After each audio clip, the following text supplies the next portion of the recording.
ଜଗନ୍ନାଥ। ଆଜି ପୁରାଣ କଥାର ପର୍ଯ୍ୟାୟରେ ଆମେ ମଦାଳସାଙ୍କ କାହାଣୀ ଶୁଣିବା। ମାର୍କଣ୍ଡେୟ ପୁରାଣରେ ବର୍ଣ୍ଣିତ ମାତା ମଦାଳସାଙ୍କର ଏହି ପବିତ୍ର ଆଖ୍ୟାନ ସନାତନ ସଂସ୍କୃତିର ଏକ ଅମୂଲ୍ୟ ନିଧି। ପ୍ରାଚୀନ କାଳରେ ଗନ୍ଧର୍ବ ଲୋକରେ ବିଶ୍ୱାବସୁ ନାମକ ଜଣେ ରାଜା ରାଜତ୍ୱ କରୁଥିଲେ। ତାଙ୍କର ଏକ ପରମ ସୁନ୍ଦରୀ କନ୍ୟା ଥିଲେ, ଯାହାଙ୍କ ନାମ ଥିଲା ମଦାଳସା। ସେହି ସମୟରେ ପୃଥିବୀ ପୃଷ୍ଠରେ ପାତାଳକେତୁ ନାମକ ଏକ ମହାପରାକ୍ରମୀ ଦାନବ ମଧ୍ୟ ରହୁଥିଲା। ପାତାଳକେତୁ ଥିଲା ଦାନବମାନଙ୍କର ରାଜା। ସେ କ'ଣ କଲା ନା ଛଳନା କରି ମଦାଳସାଙ୍କୁ ଅପହରଣ କରିନେଲା ଏବଂ ନିଜ ପାତାଳ ଲୋକରେ ଏକ ଦୁର୍ଗରେ ବନ୍ଦିନୀ କରି ରଖିଲା। ସେତେବେଳେ ମହାରାଜ ଶତ୍ରୁଜିତଙ୍କ ରାଜ୍ୟରେ ଗାଲବ ନାମକ ଜଣେ ପରମ ତେଜସ୍ୱୀ ଋଷି ତପସ୍ୟା କରୁଥିଲେ। ତାଙ୍କ ତପସ୍ୟାରେ ମଧ୍ୟ ପାତାଳକେତୁ ବହୁତ ବାଧାବିଘ୍ନ ସୃଷ୍ଟି କରୁଥିଲା। ଏଥିପାଇଁ ଋଷି ବହୁତ ଦୁଃଖୀ ରହୁଥିଲେ। ଦିନେ ଜଣେ ଦେବପୁରୁଷ ଋଷିଙ୍କୁ ଗୋଟିଏ ଅଶ୍ୱ ପ୍ରଦାନ କଲେ ଏବଂ କହିଲେ, ହେ ଭଗବାନ, ଆପଣ ଏହି ଅଶ୍ୱକୁ ଗ୍ରହଣ କରନ୍ତୁ। ଏହାର ନାମ କୁବଳୟାଶ୍ୱ। ଏହା ଆକାଶ ପାତାଳ ସବୁ ସ୍ଥାନକୁ ଯାଇପାରେ। ଆପଣ ଯାଇ ଏହାକୁ ମହାରାଜ ଶତ୍ରୁଜିତଙ୍କ ରାଜକୁମାର ଋତଧ୍ୱଜଙ୍କୁ ଅର୍ପଣ କରନ୍ତୁ। ଋତଧ୍ୱଜ ଏହା ଉପରେ ଆରୋହଣ କରି ପାତାଳକେତୁ ତଥା ଅନ୍ୟାନ୍ୟ ରାକ୍ଷସମାନଙ୍କୁ ବିନାଶ କରିବେ।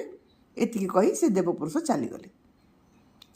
ରାଜକୁମାର ଋତଧ୍ୱଜ ଅଶ୍ୱର ରୂପ ଓ ଗୁଣ ଦେଖି ଅତ୍ୟନ୍ତ ପ୍ରସନ୍ନ ହେଲେ। ନିଜ ପିତାଙ୍କ ଆଜ୍ଞା ଅନୁସାରେ ସେ କ'ଣ କଲେ ନା ପାତାଳପୁରର ରାଜ୍ୟ ଆକ୍ରମଣ କଲେ। ପାତାଳକେତୁକୁ ରାଜ୍ୟ ଆକ୍ରମଣ କଲେ ଏବଂ ତାକୁ ପରାସ୍ତ କରି ମଦାଳସାଙ୍କୁ ବନ୍ଦୀଗୃହରୁ ମୁକ୍ତ କରି ଫେରି ଆସିଲେ। ନିଜ ରାଜ୍ୟକୁ ଫେରି ସେ ମଦାଳସାଙ୍କୁ ବିବାହ କଲେ। ବିବାହର କିଛି ଦିନ ପରେ ଦାନବମାନେ ପୁଣି ଥରେ ଋତଧ୍ୱଜଙ୍କ ଉପରେ ଆକ୍ରମଣ କଲେ। ଏହି ଯୁଦ୍ଧ ଏମିତି ଅନେକ ଦିନ ଚାଲିଲା। ଯୁଦ୍ଧ ସମୟରେ ଶତ୍ରୁପକ୍ଷ ଜାଣି ଶୁଣି ନାନା ପ୍ରକାରର ଗୁଜବ ପ୍ରଚାର କରନ୍ତି। ସେଥିମଧ୍ୟରୁ କେଉଁ ଖବର ସତ୍ୟ ଓ କେଉଁ ଖବର ମିଥ୍ୟା ତାହା ନିର୍ଣ୍ଣୟ କରିବା କଷ୍ଟକର ହୋଇପଡ଼େ। ଦାନବମାନେ ଷଡ଼ଯନ୍ତ୍ର କରି ଯେମିତି ଏକ ମିଥ୍ୟା ଖବର ଗୋଟେ ପ୍ରଚାର କରିଦେଲେ। ସେମାନେ କ'ଣ ପ୍ରଚାର କଲେ ନା ଋତଧ୍ୱଜ ଯୁଦ୍ଧରେ ନିହତ ହୋଇଛନ୍ତି। ରାଣୀ ମଦାଳସା ରାଜଭବନର ଅତ୍ୟନ୍ତ ଚିନ୍ତିତ ହୋଇ ସମୟ କାଟୁଥିଲେ। ଏହି ସମାଚାର ଉଡ଼ି ଉଡ଼ି ତାଙ୍କ କାନରେ ମଧ୍ୟ ପହଞ୍ଚିଗଲା। ସ୍ୱାମୀଙ୍କ ଶୋକରେ ସେ ଅତ୍ୟନ୍ତ ବ୍ୟାକୁଳ ହୋଇ ରହିବାକୁ ଲାଗିଲେ ଏବଂ ଶେଷରେ ଏ ଦାରୁଣ ଶୋକ ସହ୍ୟ କରି ନ ପାରି ନିଜର ପ୍ରାଣତ୍ୟାଗ କଲେ। ଏପଟେ କ'ଣ ହେଇଛି, କିଛି ଦିନ ପରେ ଦାନବମାନଙ୍କୁ ପରାଜିତ କରି ଋତଧ୍ୱଜ ରାଜଧାନୀକୁ ଫେରି ଆସିଲେ।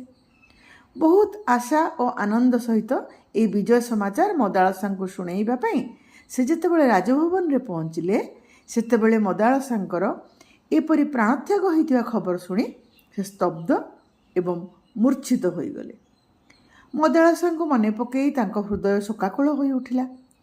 ଯୁଦ୍ଧ ବିଜୟର ଆନନ୍ଦ ଏବଂ ଉଲ୍ଲାସ ବଦଳରେ ସାରା ରାଜଧାନୀରେ ବିଷାଦର କଳାଛାୟା ଖେଳିଗଲା। ପତ୍ନୀଙ୍କ ଶୋକରେ ସେ ଆହାର ନିଦ୍ରା ତ୍ୟାଗ କଲେ ଏବଂ ତାଙ୍କର ଅବସ୍ଥା ଉନ୍ମାଦ ଭଳିଆ ହୋଇଗଲା। ତାଙ୍କ ପଡ଼ୋଶୀ ରାଜ୍ୟର ରାଜା ନାଗରାଜ ଋତଧ୍ୱଜଙ୍କର ପରମ ମିତ୍ର ଥିଲେ। ରାଜାଙ୍କର ଏମିତି ଅବସ୍ଥା ଦେଖିକି ସେ ଅତ୍ୟନ୍ତ ଚିନ୍ତିତ ହୋଇପଡ଼ିଲେ। ନିଜ ମିତ୍ରଙ୍କ ଦୁଃଖ ଦୂର କରିବା ଇଚ୍ଛାରେ ନାଗରାଜ ହିମାଳୟକୁ ଯାଇକି ତପସ୍ୟାରେ ଲୀନ ହେଲେ। ସେ ଏହି ଆଶାରେ ତପସ୍ୟା କଲେ ଯେ ଯଦି ତାଙ୍କ ତପସ୍ୟାରେ ଦେବାଦିଦେବ ମହାଦେବ ପ୍ରସନ୍ନ ହୋଇଯିବେ, ତେବେ ସେ ନିଶ୍ଚୟ କୌଣସି ଉପାୟ ବତେଇଦେବେ ଏବଂ ତାଙ୍କ ଉପାୟ ମିଳିଗଲା ମଧ୍ୟ। ଭଗବାନ ଶିବ ତାଙ୍କ ତପସ୍ୟାରେ ସନ୍ତୁଷ୍ଟ ହେଲେ ଏବଂ ତାଙ୍କୁ ଦର୍ଶନ ଦେଲେ ଏବଂ ତାଙ୍କ ମନସ୍କାମନା ମଧ୍ୟ ପୂର୍ଣ୍ଣ କଲେ। ଶିବଙ୍କ ବରଦାନ ବଳରେ ମଦାଳସା ନିଜର ପୂର୍ବ ରୂପ ଓ ଯୌବନ ସହିତ ପୁନର୍ଜୀବିତ ହୋଇ ଫେରି ଆସିଲେ। ନାଗରାଜ ତାଙ୍କୁ ନେଇ ରାଜ୍ୟକୁ ଫେରିଲେ ଏବଂ ଋତଧ୍ୱଜଙ୍କ ହାତରେ ସମର୍ପଣ କଲେ। କୌଣସି ମୃତ ବ୍ୟକ୍ତିର ଏପରି ପୁନରାବର୍ତ୍ତନ ତ କଳ୍ପନା ବାହାରେ ଥିଲା, କିନ୍ତୁ ଋତଧ୍ୱଜଙ୍କର ଆନନ୍ଦର ସୀମା ନଥିଲା। ନାଗରାଜଙ୍କର ପ୍ରଚେଷ୍ଟା ଓ ମୃତ୍ୟୁଞ୍ଜୟ ଭଗବାନ ଶିବଙ୍କ କୃପାରୁ ଋତଧ୍ୱଜ ମଦାଳସାଙ୍କୁ ପୁନର୍ବାର ଫେରି ପାଇଲେ ଏବଂ ସେମାନେ ମହାସୁଖରେ ରହିବାକୁ ଲାଗିଲେ। ମୃତ୍ୟୁ ପରେ ପୁଣି ଥରେ ସେହି ଶରୀରରେ ଫେରିଆସିବା ଯୋଗୁଁ ମଦାଳସାଙ୍କ ମନର ସମସ୍ତ ଅଜ୍ଞାନତା ଦୂର ହୋଇସାରିଥିଲା। ଜୀବନର ସାରତତ୍ଵ ଓ ଏହାର ପରମ ସତ୍ୟ ସେ ଜାଣିସାରିଥିଲେ। କିନ୍ତୁ ଏଇ କଥାକୁ ସେ କାହା ସାମ୍ନାରେ ପ୍ରକାଶ କରୁନଥିଲେ। ସାଧାରଣ ଲୋକଙ୍କ ଭଳି ସେ ନିଜର ଜୀବନ ଅତିବାହିତ କରୁଥିଲେ। ଜ୍ଞାନର ଗୂଢ଼ କଥା ସେ କେବଳ ନିଜ ପୁତ୍ରମାନଙ୍କୁ ହିଁ ଶୁଣାଉଥିଲେ। ନିଜ ପୁତ୍ରକୁ ଦୋଳିରେ ଯେତେବେଳେ ସେ ଝୁଲା ଝୁଲାଉଥିଲେ, ସେହି ସମୟରେ ସେ କ'ଣ ଗୀତ ଗାଉଥିଲେ? ସେ ଗାଉଥିଲେ, ହେ ପୁତ୍ର, ତୁ ତ ଶୁଦ୍ଧ ଆତ୍ମା ଅଟୁ, ତୋର କୌଣସି କାମ ନାହିଁ। ଏହି କାଳ୍ପନିକ ନାମ ତ ତୋତେ ଏବେ ମିଳିଛି। ଏହି ଶରୀର ମଧ୍ୟ ପଞ୍ଚଭୂତରେ ଗଢ଼ା। ନା ଏହା ତୋର, ନା ଏହା ତୁ ଏହାର। ତେବେ କେଉଁଥିପାଇଁ କାନ୍ଦୁଛୁ? ଏହି କାଳ୍ପନିକ ନାମ ବିକ୍ରାନ୍ତ ତୋତେ ଏବେ ପ୍ରାପ୍ତ ହୋଇଛି। ତୋର ବା ତୋ ଆତ୍ମାର ଜନ୍ମ ଅଛି ନା ମୃତ୍ୟୁ ଅଛି। ତୁ ଭୟ ଶୋକ ସମସ୍ତ ଦୁଃଖରୁ ଉର୍ଦ୍ଧ୍ୱରେ। ଶରୀର ଭିତରେ ତୁ ଅଛୁ, କିନ୍ତୁ ତୁ ଶରୀର ନୁହେଁ। ତୁ ମୋର ଜେମା ନିରଞ୍ଜନ, ଅତି ପବିତ୍ର, ନିଷ୍ପାପ। ଅଥବା ତୁ କାନ୍ଦୁ ନାହୁଁ, ଏହି ଶବ୍ଦ ତ ରାଜକୁମାରଙ୍କ ନିକଟରେ ପହଞ୍ଚି ନିଜେ ହିଁ ପ୍ରକଟ ହେଉଛି। ତୋର ସମସ୍ତ ଇନ୍ଦ୍ରିୟରେ ଯେଉଁ ନାନା ପ୍ରକାର ଗୁଣ ଓ ଅବଗୁଣର କଳ୍ପନା କରାଯାଏ, ତାହା ମଧ୍ୟ ପଞ୍ଚଭୌତିକ ପଞ୍ଚମହାଭୂତର ସମାହାର ହିଁ ତ ଅଟେ। ଯେପରି ଏହି ଜଗତରେ ଅତ୍ୟନ୍ତ ଦୁର୍ବଳ ଭୂତ ତତ୍ତ୍ୱ ଅନ୍ୟ ଭୂତମାନଙ୍କ ସହଯୋଗରେ ବୁଦ୍ଧିପ୍ରାପ୍ତ ହୁଏ, ସେହିପରି ଅନ୍ନ ଏବଂ ଜଳ ଆଦି ଭୌତିକ ପଦାର୍ଥ ଦ୍ୱାରା ମଣିଷର ପଞ୍ଚଭୌତିକ ଶରୀରରେ ହିଁ ପୁଷ୍ଟି ହୋଇଥାଏ। ଏହାଦ୍ୱାରା ତୋ ଭଳି ଶୁଦ୍ଧ ଆତ୍ମାର ନା ବୃଦ୍ଧି ହୁଏ ନା ହାନି ହୁଏ। ତୋର ଶରୀର ଯେପରି ଦିନେ ଜନ୍ମ ନେଇଛି, ସେହିପରି ଦିନେ ନଷ୍ଟ ହୋଇଯିବ। ଯେପରି ପୁରୁଣା ବସ୍ତ୍ର ଚିରିଗଲେ ତାକୁ ତ୍ୟାଗ କରନ୍ତି ଲୋକମାନେ, ଶରୀର ତ୍ୟାଗ ମଧ୍ୟ ଠିକ୍ ସେହିପରି। ଶରୀର ନଷ୍ଟ ହେଲେ ତୋର କିଛି ନଷ୍ଟ ହୁଏନି। ତୁ ତ ଆନନ୍ଦମୟ ଆତ୍ମା, ପୁଣି କେଉଁଥିପାଇଁ କାନ୍ଦୁଛୁ? ତୁ ତୋର ସେ ପୁରୁଣା ଶରୀର ଏବଂ ଏହି ଦେହରୂପୀ ଯେଉଁ ଶରୀର ତୋର ଜୀର୍ଣ୍ଣଶୀର୍ଣ୍ଣ ହେଲେ ମୋହ ରଖିବୁନି। ଶୁଭାଶୁଭ କର୍ମ ଅନୁସାରେ ଏହି ଦେହ ପ୍ରାପ୍ତ ହୋଇଛି। ତୋର ଏହି ଶରୀର ଓ ମନ ଷଡ଼ରିପୁ, ଯେମିତିକି କାମ, କ୍ରୋଧ, ଲୋଭ, ମୋହ, ମଦ ଓ ମାତ୍ସର୍ଯ୍ୟ, ଏହା ଦ୍ୱାରା ବନ୍ଧା। କିନ୍ତୁ ତୁ ତ ଏଥୁ ସବୁବେଳେ ମୁକ୍ତ। କୌଣସି ଜୀବ ପିତା ରୂପେ ପ୍ରସିଦ୍ଧ। କେହି ପୁତ୍ର କୁହାଯାଏ କାହାକୁ, କାହାକୁ ମାତା ଏବଂ କାହାକୁ ପତ୍ନୀ କୁହାଯାଏ। କେହି ଏହା ମୋର ଏମିତି କହି ଆପଣାର ହୁଏ ତ କେହି ମୋର ନୁହେଁ ଭାବରେ ପର ହୁଏ। କିନ୍ତୁ ଏସବୁ ଭୂତ ସମୁଦାୟର ହିଁ ନାନା ରୂପ, ଏହା ତୁ ମାନିବା ଉଚିତ।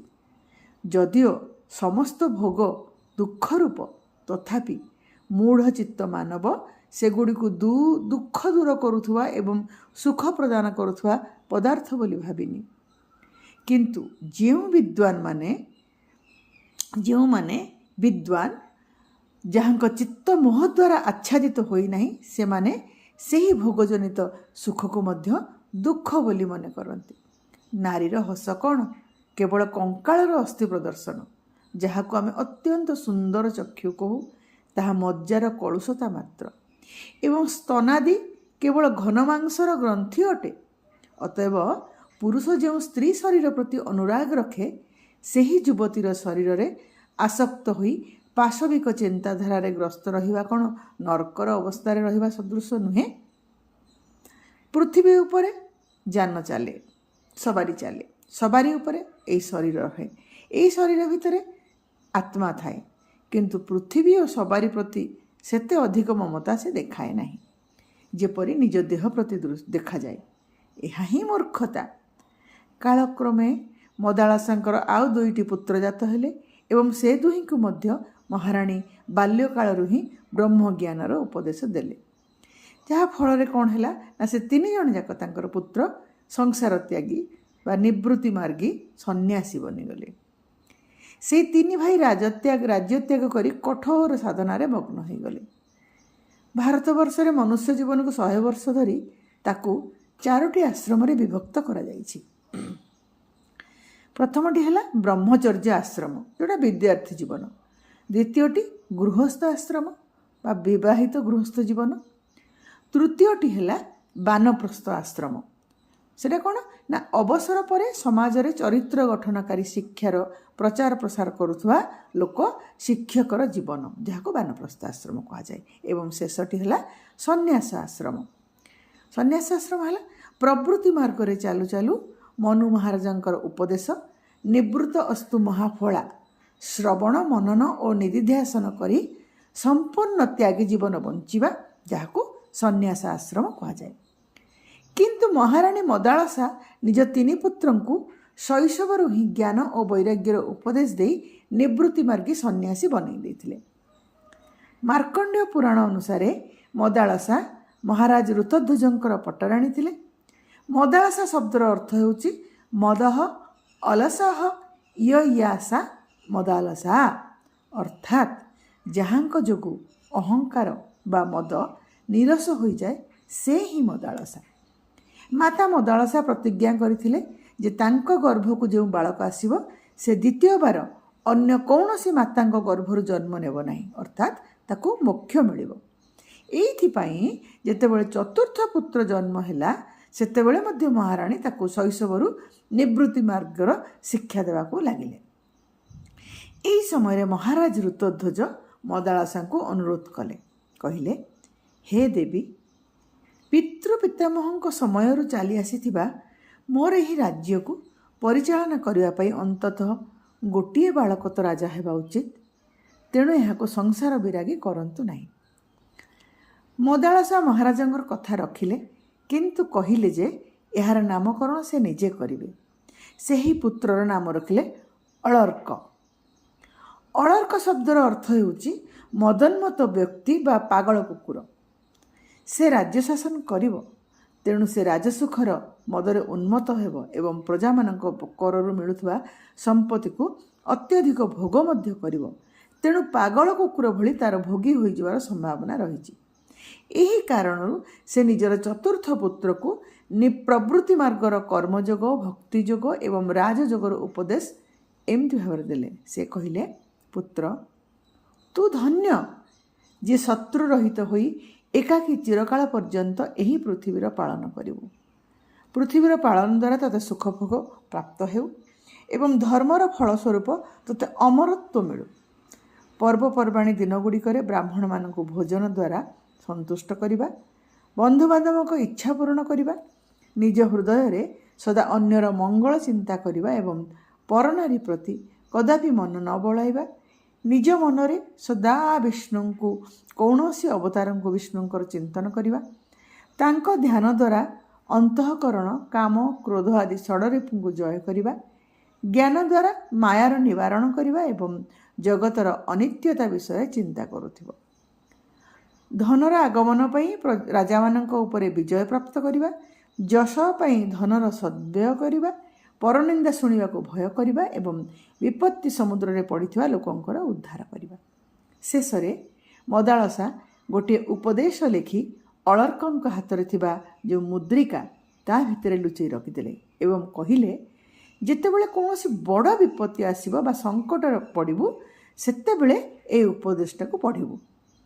ଅଳକ ରାଜା ହେଲେ। ସେ ଗଙ୍ଗା ଯମୁନାର ସଙ୍ଗମ ସ୍ଥଳରେ ଅଳର୍କପୁରୀ ନାମରେ ନିଜର ରାଜଧାନୀ ସ୍ଥାପନ କଲେ, ଯାହାକୁ ଆଜିକାଲି ଅରେଇଲ୍ ନାମରେ ପ୍ରସିଦ୍ଧ ହୋଇଛି। କିନ୍ତୁ ଅଳର୍କ ମଧ୍ୟ ରାଜ୍ୟ ମୋହରେ ଆସକ୍ତ ହୋଇଗଲେ। ମାଙ୍କ ଉପଦେଶକୁ ସେ ଭୁଲିଗଲେ। ତାଙ୍କର ତିନି ଭାଇ ଆସିଲେ ଏବଂ ଖବର ପଠାଇଲେ ଯେ ତୁମର ଭ୍ରାତାମାନେ ଆସିଛନ୍ତି। ଅଳର୍କ ନମସ୍କାର କରି କହିଲେ, ଆଜ୍ଞା କରନ୍ତୁ। ଭାଇମାନେ କହିଲେ, ମାଙ୍କ ପ୍ରତିଜ୍ଞାକୁ ସତ୍ୟ କର, ନିଜ ପୁତ୍ରମାନଙ୍କୁ ରାଜ୍ୟ ସମର୍ପଣ କରି ଆମ ସହିତ ଚାଲ।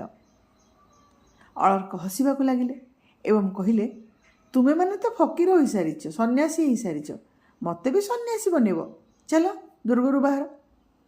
ସେଇ ତିନି ଭାଇ ତାଙ୍କ ମାମୁଁ କାଶୀରାଜଙ୍କ ପାଖକୁ ତାପରେ ଗଲେ। ସେମାନେ ସେନା ନେଇ ଆସିଲେ ଓ ଅଳର୍କଙ୍କ ରାଜ୍ୟକୁ ଘେରିଗଲେ। ଯେତେବେଳେ ଅଳର୍କ ଦୁର୍ଗ ଉପରକୁ ଚଢ଼ି ଦେଖିଲେ ଚାରିପାଖରେ କେବଳ ସେନା ହିଁ ସେନା, ସେ ଅତ୍ୟନ୍ତ ଉଦାସ ହୋଇପଡ଼ିଲେ। ସେହି ସମୟରେ ତାଙ୍କର ତାଙ୍କ ମାଆଙ୍କ ଉପଦେଶ ମନେ ପଡ଼ିଲା।